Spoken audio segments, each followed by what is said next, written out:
Hello मेरे प्यारे दोस्त, कैसे हो आप लोग। तो आपका स्वागत है देव फिजिक्स वाला क्लासेज में। तो हम दुर्गा पूजा बाद फिर से उपस्थित हो गए हैं आपके बीच क्लास 9th का साइंस लेकर, जिसमें हम लोग पढ़ रहे थे। क्या पढ़ रहे थे सर? कोशिका के बारे में, जीवन की मौलिक इकाई के बारे में, सेल कैसे फंक्शन करता है इसके बारे में हम लोग क्या कर रहे थे सर? पढ़ाई कर रहे थे। तो सेल का संरचना कैसे हुआ है, ठीक है, इसके बारे में हम लोग प्रीवियस क्लास में पढ़े। ठीक है, कैसे काम करता है, उसमें काम करने के लिए कौन कौन सा अंग है उसके बारे में, कोशिकांग के बारे में थोड़ा मोड़ा पढ़े। अभी आगे विशेष चर्चा होगा, इसमें कोई दो डाउट नहीं है। ठीक है, इसमें कोई भी डाउट नहीं, समझे। तो पिछला क्लास में हम लोग पढ़ रहे थे कि कोशिका में, सेल में ऑक्सीजन और कार्बन डाइऑक्साइड कैसे मूव करता है, कैसे ऑक्सीजन कोशिका लेता है, कैसे कोशिका CO2 को छोड़ता है बाहर विसरण विधि से। हमने तो चर्चा किया ही था। ठीक है, तो आज हम लोग पढ़ने जा रहे हैं जल के बारे में कि ये जो कोशिका है, सेल जो है, वो जल का आदान प्रदान कैसे करता है। जैसे कोशिका है, वो जल को अवशोषित कैसे करता है, ऑब्जर्व कैसे करता है, या अपने अंदर से जल को बाहर कैसे निकालता है, इसके बारे में आज हम लोग अध्ययन करने वाले हैं। ठीक है, तो जीवन के मौलिक इकाई यूनिट 5 हम लोग पढ़ रहे हैं क्या। और आज हम लोग पढ़ेंगे कि जो सेल है उसमें जल का आदान प्रदान कैसे होता है, कैसे जल बाहर से अंदर जाता है कोशिका के, और कैसे जल कोशिका के अंदर से बाहर आता है, इसके बारे में आज हम लोग चर्चा करने वाले हैं। तो जल भी जो होता है ना, जल कोशिका के अंदर जाना या बाहर आना, सेम जो विसरण है, विसरण हमने ऑक्सीजन और कार्बन ऑक्साइड के मूवमेंट में एक प्रक्रिया बताया था, विसरण। विसरण एक तरीका बताया था, इसी के द्वारा ऑक्सीजन और कार्बन डाइऑक्साइड का क्या होता है, मूवमेंट होता है कि नहीं, विसरण विधि द्वारा। विसरण विधि में क्या होता है, विसरण विधि में जैसे मान लो कि ऑक्सीजन का सांद्रता या कंसंट्रेशन बाहर ज्यादा है, ऑक्सीजन जो है बाहर ज्यादा है, बहुत ज्यादा एकदम, और कोशिका के अंदर कम है, तो ऑक्सीजन कहां से कहां मूव करेगा, बाहर से अंदर। मैंने एग्जांपल भी दिया था, एक रूम में बहुत ज्यादा बच्चे एकदम कोचम कुचिम से भरे हुए हैं, और एक में 5 लड़के हैं, तो लड़का कहां से कहां जाएंगे, फर्स्ट रूम से सेकेंड रूम। जिसमें सबसे ज्यादा बच्चे हैं उससे जिसमें कम बच्चे हैं उसमें बच्चों का मूवमेंट होगा, स्टूडेंट का मूवमेंट होगा। उसी तरह विसरण में भी यही होता है, हाई कंसंट्रेशन से लो कंसंट्रेशन की तरफ। जैसे मान लो कार्बन डाइऑक्साइड कोशिका में बहुत ज्यादा है और बाहर क्या है, बहुत कम है, 0.03%, 0.03% है कि नहीं, बोलो, एटमॉस्फेयर में है ना। तो कार्बन डाइऑक्साइड जो होता है बाहर कम है और कोशिका के अंदर ज्यादा होता है। बाहर कितना है, 0.03%। तो कार्बन डाइऑक्साइड जो है कोशिका से दौड़ बाहर निकल जाता है, और ऑक्सीजन कितना है, लगभग 21% एटमॉस्फेयर में, और ऑक्सीजन कोशिका के अंदर कम होता है। तो ऑक्सीजन जो है बाहर से दौड़ कोशिका के अंदर ढुक जाता है। ठीक है, तो उसी तरह जैसे विसरण होता है हाई कंसंट्रेशन से लो कंसंट्रेशन की तरफ, पार्टिकल का मूवमेंट, हाई कंसंट्रेशन से लो कंसंट्रेशन की तरफ पार्टिकल का मूवमेंट, ये विसरण प्रक्रिया होता है सेम उसी प्रक्रिया के द्वारा जल का भी मूवमेंट होता है कोशिका के अंदर या कोशिका के बाहर से कोशिका के अंदर या कोशिका के अंदर से कोशिका के बाहर। ठीक है, लेकिन ये जो है ये किससे होके जाता है? ठीक है, ये किससे जाता है? वर्णात्मक पारगम्य झिल्ली किससे होके जाता है? वर्णात्मक परागम्य झिल्ली।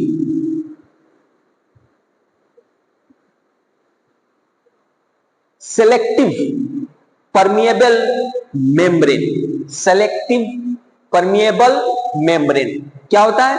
सेलेक्टिव, ठीक है, वर्णात्मक पारगम्य झिल्ली।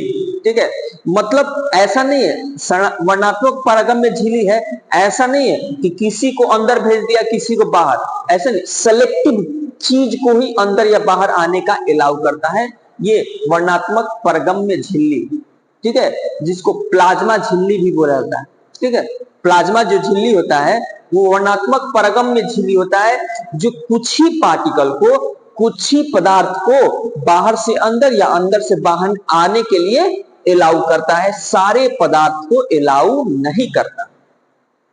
Selectively permeable membrane. सेलेक्टिवली माने सेलेक्टेड, जैसे 100 बच्चा है तो उसमें 4 को बच्चा को सेलेक्ट किए। सेलेक्टिवली ऐसा नहीं कि सबको भेज दिए, नहीं, सेलेक्टिवली 4 को 5 को सेलेक्ट करके, सेलेक्टिवली पारगम्य परमिएबल मेम्ब्रेन।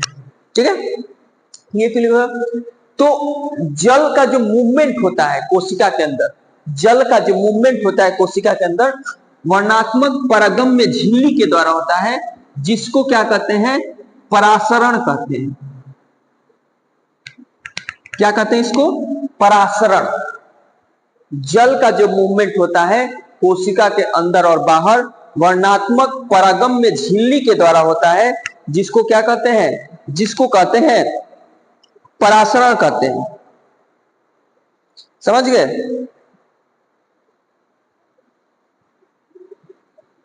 वर्णात्मक परागम्य झिल्ली, सॉरी ये गलती लिख दिया हूं, परागम्य झिल्ली वर्णात्मक परागम्य झिल्ली के द्वारा होता है, जिसको परासरण कहते हैं। क्या कहते हैं सर? परासरण। इसमें होता क्या है सर? एक बात देखो, क्लियर हो गया कि जल का मूवमेंट कोशिका के अंदर या कोशिका के बाहर किसके द्वारा होता है? वर्णात्मक परागम्य झिल्ली के द्वारा, जिसको परासरण कहते हैं। परासरण, ऑस्मोसिस क्या कहते हैं? ऑस्मोसिस कहते हैं। इसमें क्या होता है कि इसमें भी जस्ट लाइक अ विसरण, इसमें भी जल का मूवमेंट जो होता है हाई कंसंट्रेशन से लो कंसंट्रेशन की तरफ। किधर होता है? High concentration. इसमें भी जल का जो मूवमेंट होता है, जल का मूवमेंट जो होता है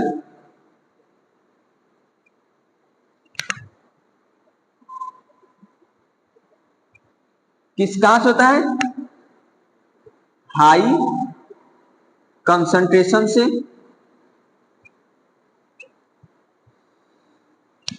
लो कंसंट्रेशन।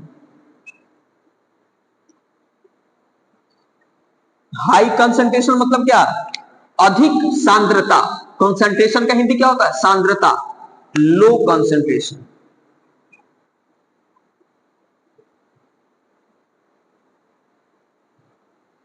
हाई कंसंट्रेशन से लो कंसंट्रेशन की तरफ क्या होता है?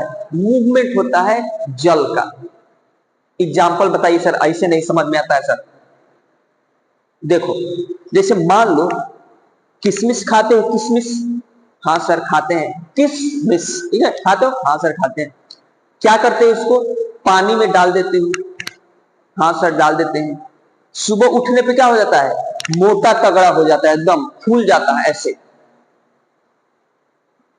ऐसे कैसे रहता है? एकदम सुकुड़ा, एकदम पतला ऐसे। लेकिन पानी में डाल देते हो तो क्या हो जाता है? मोटा तगड़ा हो जाता है। वो कैसे हो जाता है? उसमें क्या होता है? उसमें भी परासरण ही होता है। उसमें भी क्या होता है? परासरण ही होता है। कैसे सर? तो जब आप पानी को किशमिश को पानी में डालोगे तो किशमिश के अंदर तो पानी कम है, किशमिश के अंदर पानी का कंसंट्रेशन क्या है, कम है कि ज्यादा है? तो सर कम है। अब बाहर क्या है? केवल पानी ही पानी है। जिस पानी में आप किशमिश डाले हो वो क्या है? पानी ही पानी है, और अंदर पानी बहुत कम है। तो बताओ पानी कहां से कहां मूव करेगा? तो सर पानी जो है बाहर से अंदर जाएगा, बाहर से किशमिश के अंदर जाएगा, ठीक है, बाहर से किशमिश के अंदर जाएगा, और किशमिश क्या होने लगेगा? फूलने लगेगा, फूलने लगेगा, फूलने लगेगा। उसी को तो परासरण कहते हैं। बाहर पानी का कंसंट्रेशन ज्यादा है, किशमिश के अंदर पानी का कंसंट्रेशन कम है, तो क्या हुआ? हाई कंसंट्रेशन से लो कंसंट्रेशन की तरफ पानी का मूवमेंट हुआ। मतलब पानी जो है बाहर से किशमिश के अंदर चला गया, और किशमिश क्या हो गया? फूल के मोटा तगड़ा हो गया, जिसको क्या कहते हैं? परासरण, ऑस्मोसिस। सेम चीज होता है किसमें? कोशिका के अंदर भी, सेल के अंदर भी क्या होता है? सेम चीज होता है। कैसे सर? आगे और बताइए। इस पर अंडा का भी एक्सपेरिमेंट कर सकते हो, किशमिश का भी एक्सपेरिमेंट। किशमिश सबसे इजी चीज है, ठीक है। आप जो, मैं ऐसा एग्जांपल दे रहा हूं जो आप एज इट इज रोज आप करते हो, ठीक है, खाते हो, किशमिश फुला के खाते हो, ठीक है। कैसे फूल जाता है उसका ये है परासरण, समझे? किस विधि से फूलता है? परासरण। चलिए हम लोग बैक आते हैं अपना किस पे, एक बार कैमरा देख ले। चलिए वीडियो बन रहा है। हम आते हैं अपने कोशिका पे, समझ गए? कोशिका के अंदर जल का मूवमेंट किससे होता है? परासरण विधि द्वारा। किस झिल्ली के द्वारा? वर्णात्मक परागम्य झिल्ली के द्वारा, वर्णात्मक परागम्य झिल्ली के द्वारा। अब जैसे कहता है कि देखिए आप क्या करिए कि एक सॉल्यूशन लीजिए। क्या लीजिए सर? एक सॉल्यूशन लीजिए, एक सॉल्यूशन लीजिए। कैसा सॉल्यूशन सर? चीनी पानी का या चीनी नमक का? चीनी पानी का या चीनी नमक का सॉल्यूशन लीजिए। अब क्या करिए कि उसमें एक सेल डालना है, कोशिका को उसमें डालना है और ऑब्जर्व करना है कि क्या हो रहा है। तो यदि ये जो सॉल्यूशन है वो क्या है? ये जो आप सॉल्यूशन लिए हो ये क्या है? तनु है। तनु माने विरल है, तनु है, विरल है। मतलब सर इसका थोड़ा सा और अच्छे से समझाइए सर। तनु या विरल मतलब क्या हुआ? मैंने मतलब कि जो ये चीनी पानी या चीनी नमक का सॉल्यूशन है उसमें पानी ज्यादा है और चीनी और नमक कम घुला है, बहुत कम मात्रा में, और पानी का मात्रा ज्यादा है, पानी का मात्रा ज्यादा है। तनु का मतलब यही होता है, तनु सॉल्यूशन का मतलब यही होता है। और सांद्र का क्या मतलब होता है? सांद्र मतलब होता है कि पानी में नमक घुला रहे हो तो नमक का मात्रा उसमें ज्यादा है, घुला हुआ है, एकदम गाढ़ा, एकदम गाढ़ा। समझ रहे हो? सांद्र, सांद्र, समझ रहे हो? उसमें नमक का मात्रा ज्यादा है, इसमें तनु है सॉल्यूशन, मतलब नमक का मात्रा कम है, पानी का मात्रा ज्यादा है, ठीक है। कैसा सॉल्यूशन ले रहे हैं सर? तो एक चीनी पानी का या नमक पानी का सॉल्यूशन ले रहे हैं जिसमें नमक या चीनी का मात्रा कम है, थोड़ा सा है, थोड़ा सा इची सा है। चलिए सर ले लिए। अब क्या करेंगे? उसमें सेल को डाल देंगे। सेल को क्या करेंगे? डाल देंगे, सेल को क्या करेंगे, डाल देंगे, सेल को डाल दिए तो होगा क्या सर, तो होगा ये कि जो पानी है, पानी जो है वो बाहर से सेल के अंदर जाने लगेगा। किसके द्वारा सर, वर्णात्मक पारगम्य झिल्ली के द्वारा। जो पानी है, ये सॉल्यूशन में जो पानी है, सॉल्यूशन में जो पानी है वो कोशिका के अंदर जाने लगेगा, टिक टिक टिक टिक टिक टिक टिक, और कोशिका क्या होने लगेगा, फूलने लगेगा, फूलने लगेगा। क्या होने लगेगा, कोशिका जो है वो फूलने लगेगा। समझ रहे हो, ठीक है, कोशिका क्या होने लगेगा, फूलने लगेगा। इसको कहते हैं अल्प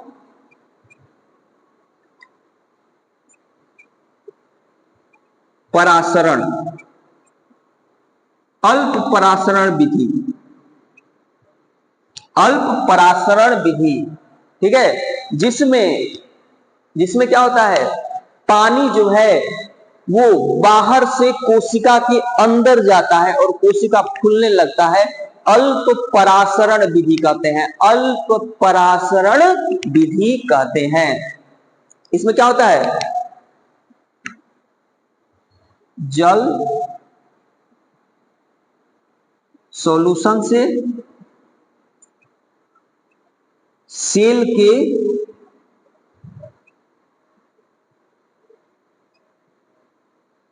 अंदर जाता है और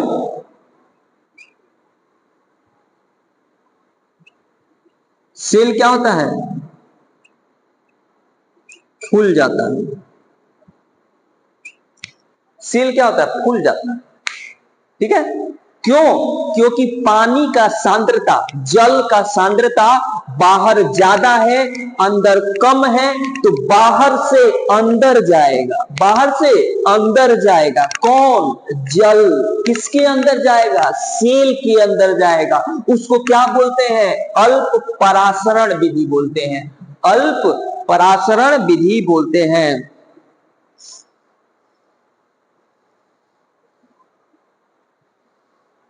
क्या बोलते हैं, अल्प परासरण विधि, हम लोग उसको क्या बोलते हैं, अल्प परासरण विधि बोलते हैं, ठीक है, ठीक है, क्या बोलते हैं, अल्प परासरण विधि, समझ गए।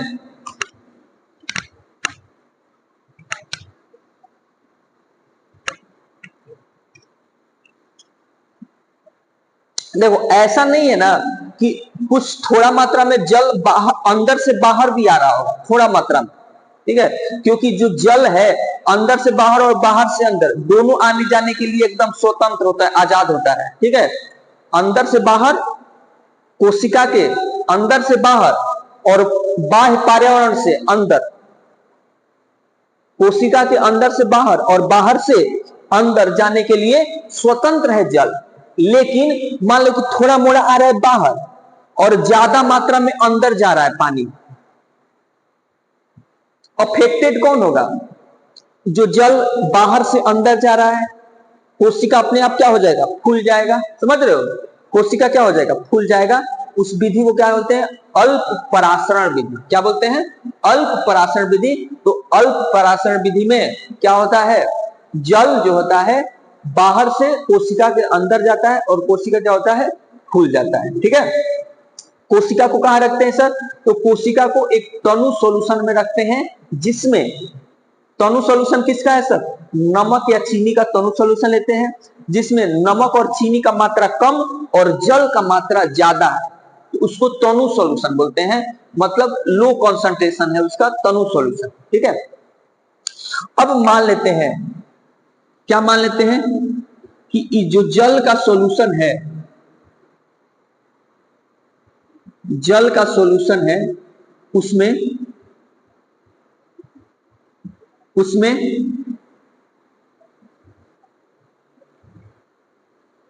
कोशिका के अंदर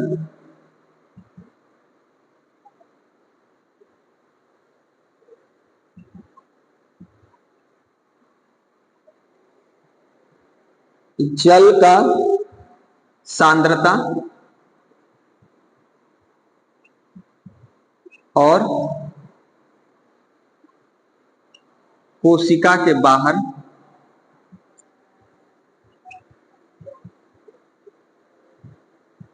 जल का सांद्रता क्या है? सेम है।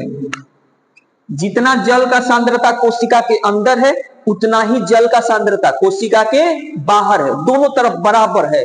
कोशिका के अंदर जितना जल का सांद्रता है, कंसंट्रेशन है, उतना ही कोशिका के बाहर जल का कंसंट्रेशन है। जैसे ये एक रूम है और एक इसके बगल में रूम है, इसमें भी 10 बच्चा है, उसमें भी 10 बच्चा है, दोनों में बच्चा का नंबर सेम है, इसमें भी 10 उसमें भी 10। तो बोलो इसमें से उसमें बच्चा जाएगा या उसमें से इसमें बच्चा आएगा? नहीं आएगा। तो जब जल का कंसंट्रेशन कोशिका के अंदर और कोशिका के बाहर समान हो, क्या हो? समान हो, तो ना जल क्या होगा? जितना जल कोशिका के बाहर आएगा उतना ही जल कोशिका के क्या होगा? जितना जल कोशिका से बाहर आएगा उतना ही जल कोशिका के बाहर से अंदर जाएगा। जितना बाहर आया उतना अंदर गया, जितना बाहर आया उतना अंदर गया। तो कोई कोशिका पे इफेक्ट पड़ेगा? किसी भी तरह से कोशिका पे इफेक्ट पड़ेगा? क्या कोशिका फूलेगा या पचकेगा? नहीं फूलेगा और नहीं पचकेगा। ठीक है, मतलब उसमें कोई भी चेंज नहीं होगा कोशिका में, जिसको समपरासरण विधि बोलते हैं। समपरासरण विधि बोलते हैं। क्या बोलते हैं सर? समपरासरण विधि बोलते हैं। सेम हो तब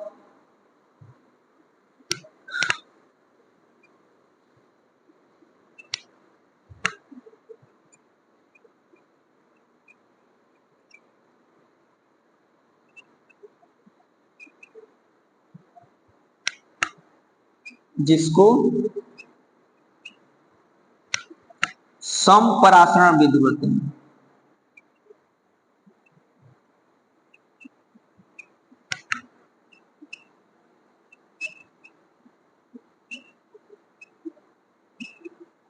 क्या बोलते हैं? समपरासरण।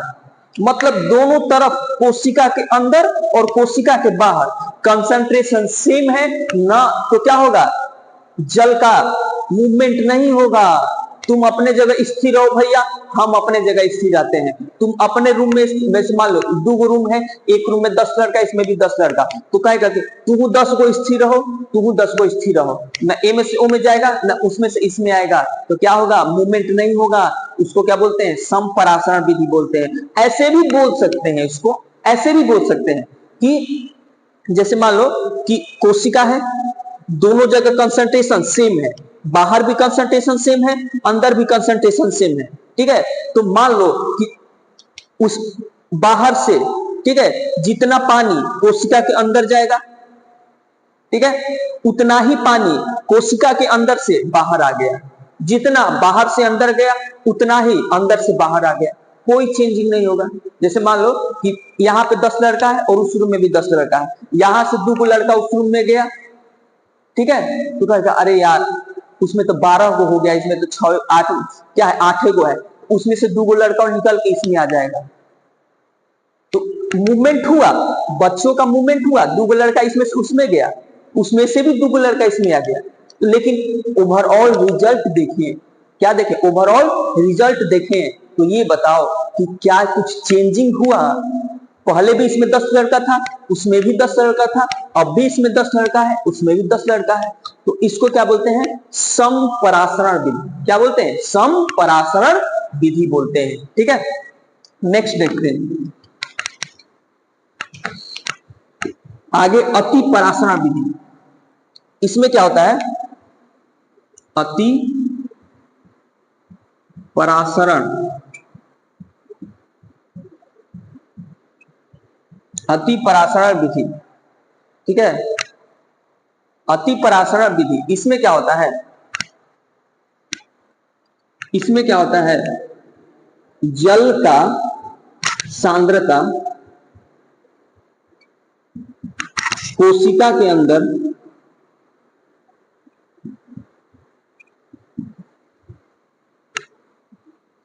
अंदर ज्यादा होता है और बाहर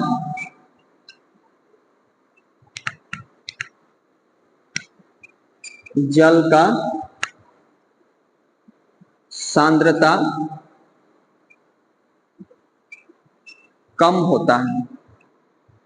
तो अब देखो, जल कोशिका के अंदर जल का सांद्रता ज्यादा है और बाहर कम है। अब तुम खुद बताओ कि कोशिका के अंदर एकदम खचखचा के जल भरा हुआ, खचखचा के, और बाहर जल कम है, तो जल कहां से कहां जाएगा? तो सर, जहां खचखचा के भरा है वहां से जहां कम है उधर जाएगा, मतलब कोशिका के अंदर से बाहर जाएगा।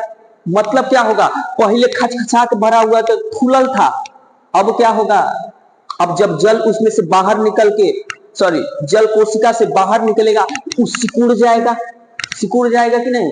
तो इसमें क्या होता है, अति परासरण विधि में जल का जो मूवमेंट होता है वो कोशिका के अंदर से बाहर होता है। कोशिका के अंदर से बाहर होता है। क्यों होता है सर? क्योंकि कोशिका के अंदर जल का सांद्रता, कंसंट्रेशन ज्यादा होता है और बाहर कम होता है। और हमने पढ़ लिया सर परासरण सर कि ज्यादा कंसंट्रेशन से लो कंसंट्रेशन, मतलब कोशिका के अंदर जल का कंसंट्रेशन ज्यादा है तो वहां से निकल के बाहर आ जाएगा जल, वहां से निकलेगा बाहर आएगा जल, कोशिका के अंदर से निकलेगा बाहर आएगा जल, तो कोशिका क्या हो जाएगा? सिकुड़ जाएगा। कोशिका क्या हो जाएगा? सिकुड़ जाएगा।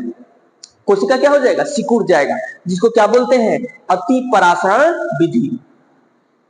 जल का सांद्रता कोशिका के अंदर ज्यादा होता है और बाहर जल का सांद्रता कम होता है, तब जल कोशिका के अंदर से बाहर की तरफ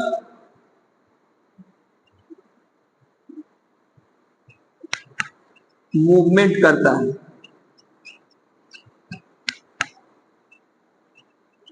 और जब अंदर से बाहर जल आएगा तो क्या हो जाएगा? कोशिका सिकुड़ जाएगा। अब इसको इस तरह से भी बोल सकते हैं कि भैया जो जल है वो अंदर से बाहर और बाहर से अंदर दोनों करता है, ठीक है, लेकिन अंदर से, कोशिका के अंदर से जल जो है बाहर ज्यादा मात्रा में आएगा और कोशिका के बाहर से जल जो है अंदर थोड़ा थोड़ा मात्रा में जाएगा।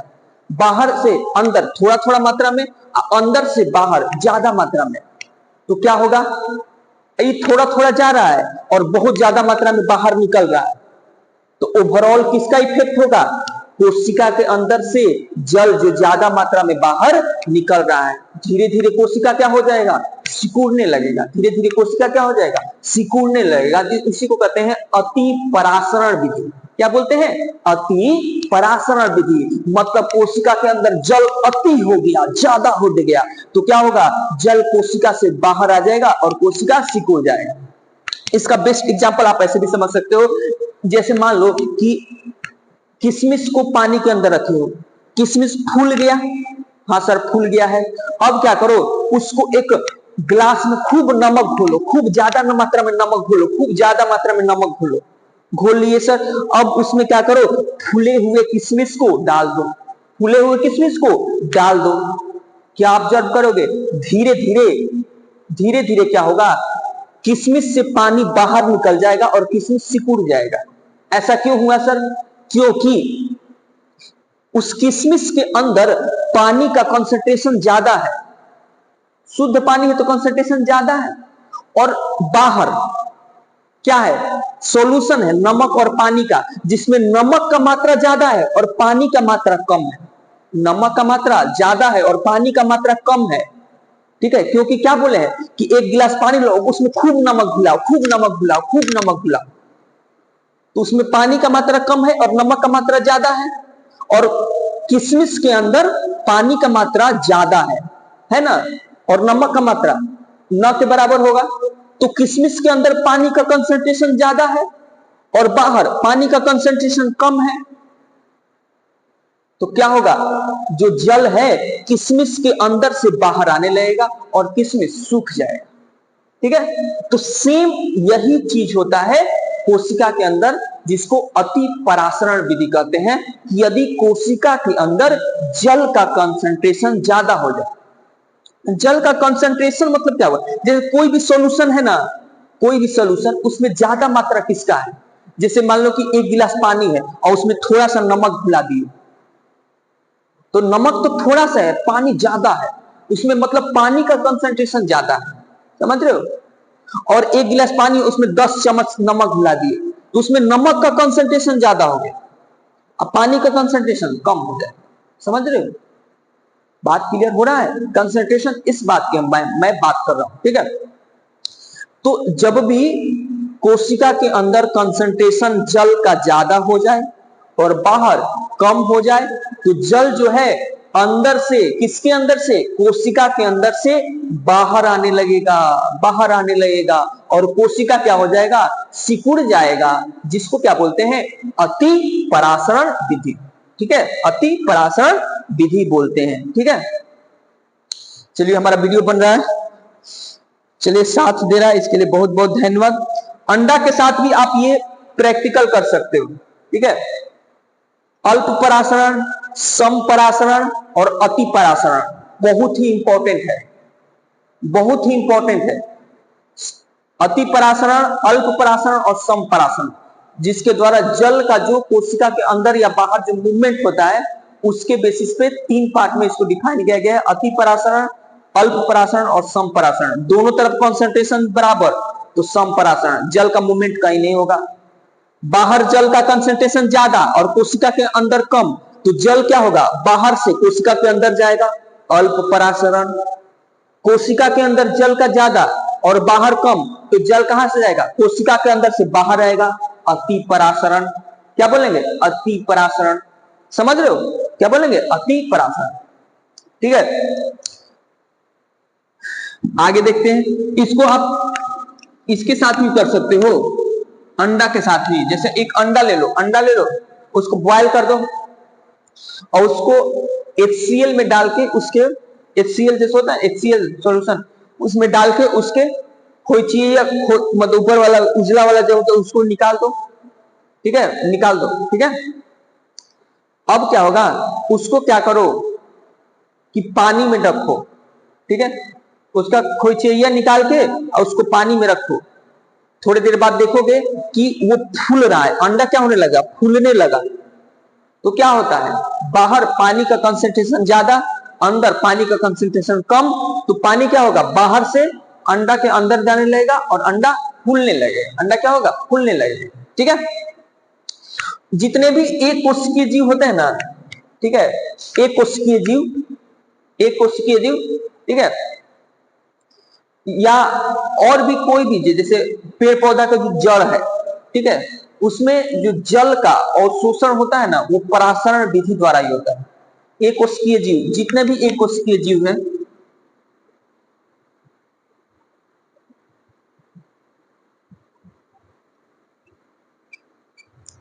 एक कोशिकीय जीव है, ठीक है, इसमें जल का जो अवशोषण होता है, ठीक है, या किसी भी चीज का अवशोषण होता है, वो इसी के द्वारा होता है, ठीक है।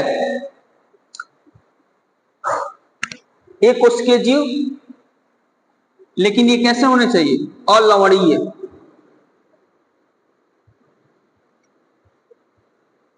कैसे होना चाहिए, अलवणीय। मतलब अलवणीय मतलब क्या, अलवणीय मतलब क्या, अलवणीय मतलब कि जिस पानी में साल्ट ना हो, जैसे समुद्र का पानी ना हो, आसपास के नदी नाली का पानी हो, ठीक है, अलवणीय मतलब लवण ना हो, मतलब साल्ट ना हो, उसमें रहने वाले जो एक कोशिकीय जीव है या पेड़ पौधे जो है, जो जमीन के अंदर से पानी सोखते हैं, वो किसके हेल्प से करते हैं, परासरण विधि द्वारा। किससे, परासरण विधि द्वारा ही करते हैं, परासरण विधि द्वारा ही ये करते हैं, ठीक है। पेड़ पौधा जड़ से जो पानी, मिट्टी के अंदर से जो पानी खींचता है, वो परासरण विधि द्वारा ही करता है, ठीक है। या एक कोशिकीय जीव जो है, जो अलवणीय मतलब वैसा जीव जो समुद्र उमुद्र में नहीं पाए जाते हैं, जैसे ऐसे ऐसे नदी नदी में पाए जाते हैं, अलवणीय पानी जिसको, ठीक है। उसमें जो जल का जो मूवमेंट होता है उसमें किसके द्वारा होता है? परासरण विधि द्वारा ही होता है। किसमें सर? पेड़ पौधा का जो जड़ है या एक कोशिकीय जीव जो है, ठीक है, वो ऑलराउंड ये विधि द्वारा ही होता है, ठीक है। और एक चीज होता है कि जो प्लाज्मा जो झिल्ली होता है ना, या परागम्य वर्णनात्मक परागम्य झिल्ली जो होता है वो लचीला बना होता है, ठीक है। किसका बना होता है ये बताइए तुम? जो प्लाज्मा झिल्ली है, प्लाज्मा जो झिल्ली है किसका बना होता है? ये बना होता है प्रोटीन और लिपिड का। प्रोटीन और लिपिड का बना होता है ये, और ये बहुत लचीला होता है।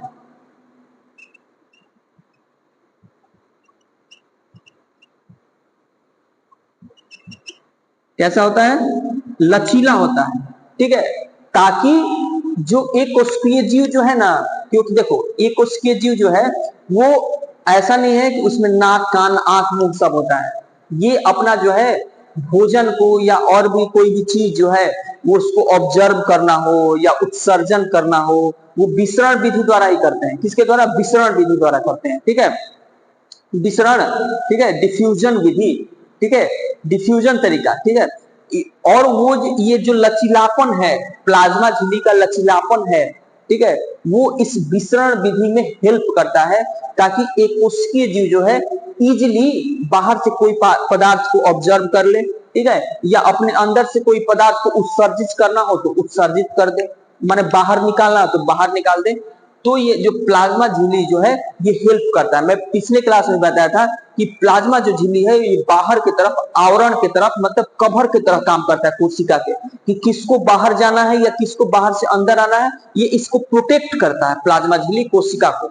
और इसी के अंदर बहुत सारे कोशिकांग होते हैं, ठीक है। तो ये प्लाज्मा झिल्ली बहुत ज्यादा इंपॉर्टेंट होता है। ये किसका बना होता है? प्रोटीन और लिपिड का बना होता है, और ये लचीला बहुत होता है, लचीलापन इसमें बहुत ज्यादा होता है, ताकि जो एक कोशिकीय जीव है, ठीक है, वो अपने बाहर से कोई भी पदार्थ हो, जैसे भोजन हो, उसको एक्सेप्ट कर सके, या कोई भी पदार्थ को उत्सर्जन करना है, जैसे हर एक जीव जो है, जैसे कोई चीज जो भोजन ऑब्जर्व करता है वो तो उत्सर्जन भी करता है, हम लोग भी उत्सर्जित करते हैं, ठीक है, एक उसके जीव भी करता होगा। तो ये जो लचीलापन है प्लाज्मा झिल्ली का, ये हेल्प करता है, सहायता करता है एक कोशिकीय जीव को, ताकि वो इजिली बाह्य पर्यावरण से अपने भोजन को ऑब्जर्व कर सके, या बाह्य पर्यावरण में अपने जो बेकार पदार्थ है अपने शरीर के अंदर को वो उत्सर्जित कर सके। क्या कर सके? उत्सर्जित कर सके। इसीलिए, ठीक है, ऐसी प्रक्रिया को एंडोसाइटोसिस कहते हैं, ठीक है। ये जो सारा प्रक्रिया होता है कोशिका के अंदर उसको एंडोसाइटोसिस कहते हैं, एंडोसाइटोसिस कहते हैं। एंडोसाइटोसिस, एंडोसाइटोसिस क्या होता है? तो प्लाज्मा झिल्ली का लचीलापन होना, जिसके कारण एक कोशिकीय जीव बाहर से भोजन को ऑब्जर्व कर सके या बाहर खाद्य बेकार चीजों को उत्सर्जित कर सके, ये जो पूरी प्रक्रिया होती है एक कोशिकीय जीव के अंदर, उसको एंडोसाइटोसिस कहते हैं। एंडोसाइटोसिस किसके अंदर होती है सर? तो एक कोशिकीय जीव के अंदर होती है। किसके अंदर होती है सर?